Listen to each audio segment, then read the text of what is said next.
Penjo maber ahinya koa kuom Adika. Adika no penjo ni koonge experience otimo nang'o. Anyalo duoko penjo ni diriyo. Mokwongo en ni kaka nawacho kono chako Cleophas.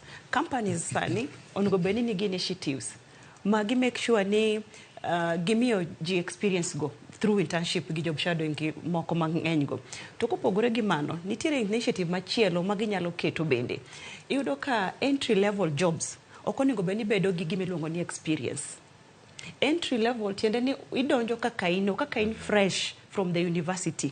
Imi nafas mondo itiegri. Koro experience ni companies mapod ni godo gin companies mapod oko embrace kaka ginyalo support jomani university.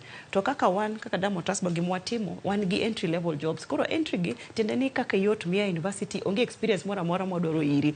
Ibiro tindiki tich tibedo cashier tibedo tich mora mora ma in godo no.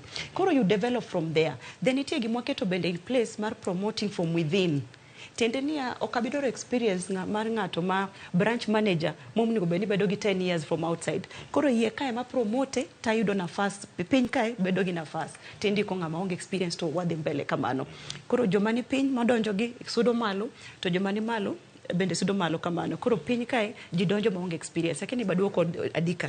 Koro mane gima mna nacho ni companies stakeholders mawiwa wil godo kae ma very important gin companies. Wasiko we about jonyuol machalo Madam Okal, but we will ni jonyuol nigi partne, japuonjre nigi partne, companies be nigi partge.